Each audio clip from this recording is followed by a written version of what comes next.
Kamal Adwan ആശുപത്രിയിൽ നിന്ന് Israel സേന തട്ടിക്കൊണ്ടുപോയ 70ഓളം ജീവനക്കാരെക്കുറിച്ച് ഇപ്പോഴും വിവരമൊന്നും ലഭ്യമല്ലെന്ന് ഐക്യരാഷ്ട്രസഭ പറയുന്നു. അജ്ഞാത കേന്ദ്രത്തിലേക്ക് മാറ്റിയ ഇവരിൽ 5 ഡോക്ടർമാരെയും വനിതാ ജീവനക്കാരെയും ഇന്നലെ മോചിപ്പിച്ചിരുന്നു. എന്നാൽ തടങ്കലിൽ വളരെ ക്രൂരമായ പീഡനമാണ് തങ്ങൾ നേരിട്ടതെന്നും ഇസ്രായേൽ സൈന്യം തങ്ങളെ നിരന്തരം മർദ്ദിക്കുകയും ചോദ്യം ചെയ്യുകയും ചെയ്തതായും ഇവർ പറയുന്നുണ്ട്.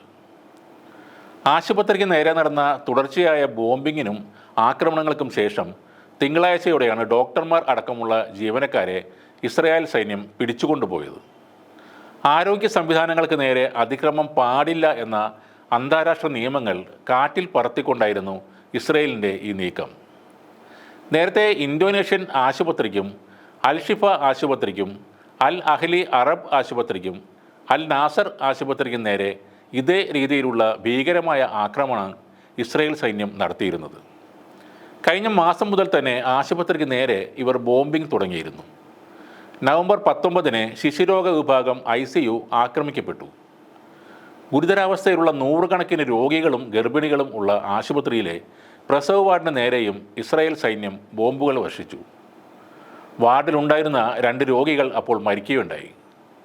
കാലുകൾ ചിന്നിച്ചെറിയ 2 പേരുടെ കാലുകൾ മുറിച്ചു മാറ്റേണ്ടി വന്നു. തുറന്നുള്ള ദിവസങ്ങളിൽ നടന്ന ആക്രമണങ്ങളിൽ നിരവധി പേരാണ് ആ ആശുപത്രിയിൽ മരിച്ചു വീണത്.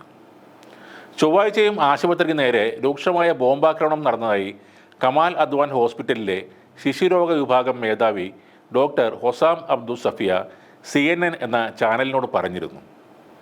ബോംബിങ്ങിന് ശേഷം ഇസ്രായേൽ സൈനികർ ഇരച്ചു കയറുകയായിരുന്നു. ആശുപത്രി ഡയറക്ടർ ഡോക്ടർ അഹമ്മദ് അൽ കഹ്ലോട്ട് ഉൾപ്പെടെ 70ലേറെ മെഡിക്കൽ സ്റ്റാഫുകളെയാണ് സൈന്യം അജ്ഞാത കേന്ദ്രത്തിലേക്ക് തടവിലാക്കാൻ വേണ്ടി കൊണ്ടുപോയത്. എന്നാൽ ആശുപത്രി ആക്രമണത്തെക്കുറിച്ചുള്ള ചോദ്യത്തിന് ഇസ്രായേൽ സേന പ്രതികരിച്ചിട്ടില്ല. ഹമാസ് ശക്തി കേന്ദ്രങ്ങൾക്കെതിരെയാണ് തങ്ങൾ ആക്രമണം നടത്തുന്നതെന്ന ആ സ്ഥിരം മറുപടിയാണ് അവർ ഇക്കാര്യത്തിലും പറയുന്നത്. ഗാസയിലെ ആശുപത്രികളിലും പരിസരങ്ങളിലും ഇസ്രായേൽ ആക്രമണം അഴിച്ചുവിടുന്നത് ആഗോളതലത്തിൽ കടുത്ത വിമർശനത്തിന് ഇടയാക്കുന്ന അവസരത്തിലാണ് തീരെ കണ്ണിൽ ചോരയില്ലാത്ത ഈ നടപടി.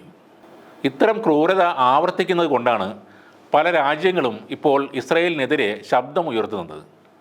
പക്ഷേ ഗാസയെയും ഹമാസിനെയും തുടച്ചു നീക്കുക എന്ന ലക്ഷ്യവുമായി മുന്നേറുന്ന നെതന്യാഹുവും സംഘവും തങ്ങളുടെ മനുഷ്യത്വരഹിതമായ ആക്രമണങ്ങൾ തുടർന്നുകൊണ്ടിരിക്കുകയാണ്. അതുകൊണ്ട് തന്നെ ഗാസയിൽ നിരപരാധികൾ മരിച്ചു വീഴുകയാണ്.